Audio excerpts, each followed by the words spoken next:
Shoot, that riverboat is a floating factory for the Cyborg soldiers. Can you clean the place out?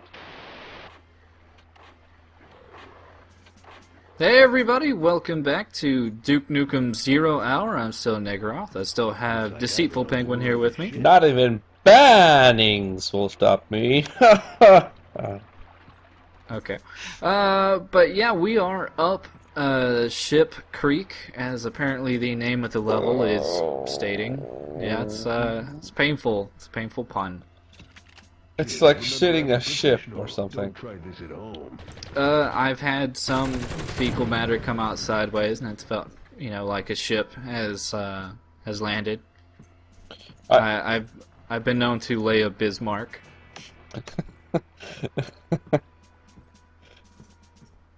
But what were you? Why are you talking?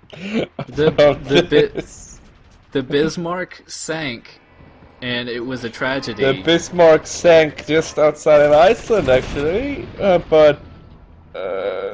And if I'm going to have fecal matter that isn't any reference to a nautical tragedy, most people go with the Titanic. I am, a historical juggernaut, so I'm gonna go with the Bismarck.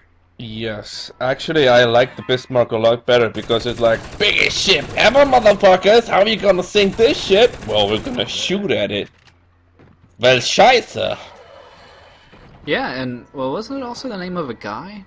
It was Otto von Bismarck, the Chancellor who reunited Germany by using savvy tactics. He was Prussian. He used the threat of the French to get the German city-states to work together, and then united them underneath himself. No, it was, I think, the Prussian Kaiser at the time. Obviously, this was World War I or pre-World. Pre-World War I. Yeah. I think he used later they went to war with the Austrians and beat the shit out of them because honestly, those guys, the only thing they're good for is beating the Turks. Sorry, Ottoman. Yeah, the Ottoman Empire. Yep, it's certainly which are actually renowned for their riverboats. Yeah. This getting back to the level, not that history talk isn't amazing, but this is a different point in history. And obviously, Duke Nukem is a history-making game. I mean, it goes through history. Yeah, it is history in the making. We right now are actually on the Pecos River, which looking up a bit of information on that beforehand is not interesting.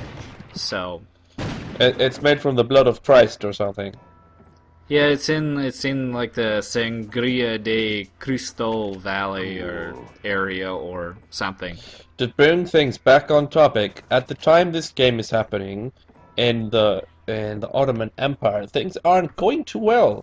They're referred to in Europe as the giant on bread legs because of its vast size, but a backwards and ungovernable state. Wait, in 1848? Yep. Oh. It extends over to the First World War when it becomes, people learn more about it because then actually cool shit is happening in Europe. And shit, son, if it ain't happening in Europe, it ain't happening at all. Well, I mean, there were some interesting things going on in America. Well, you guys get the pass because you were a European colony, so you're almost as good as Europe. Yeah, well, we have our own nationalistic pride to talk about. American exceptionalism. Cool. I don't even say exceptionalism. It's the idea that America is unique among nations. We are. But tell me what two nations are exactly the same, please? Czech Republic and Slovakia.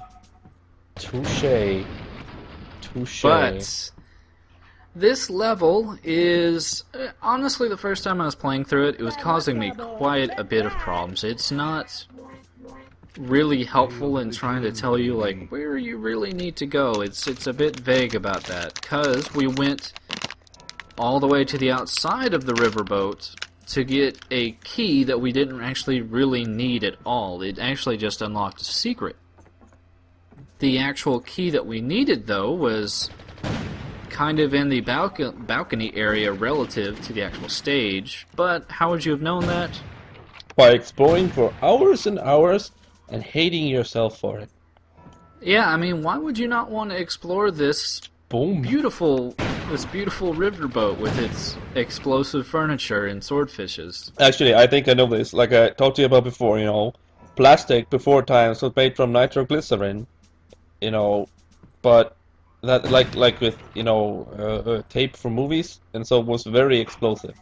So those cheap plastic chairs would blow up.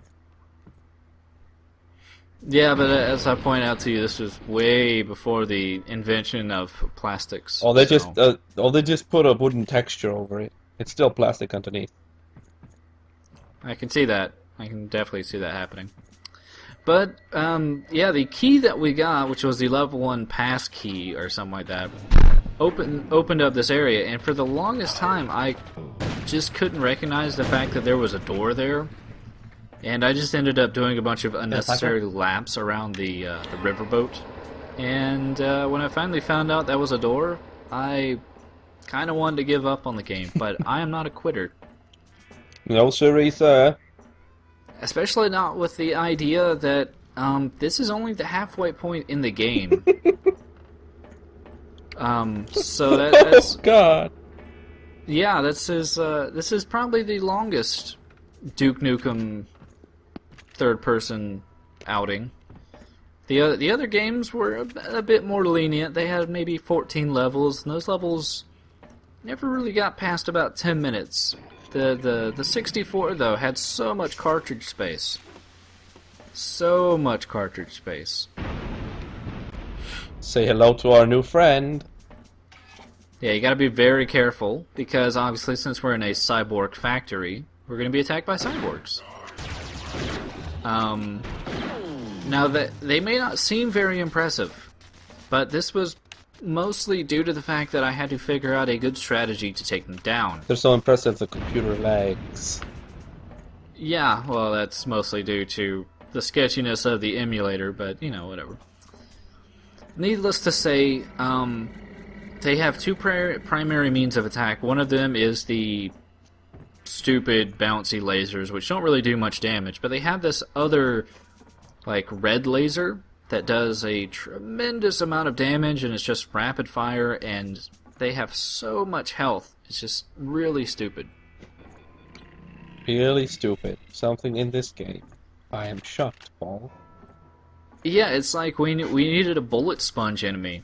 Sure. What better place to put it than in the Old West in a riverboat? Now, just to give you a point of reference, it takes about 3 to 4 sniper shots to take one of these guys down.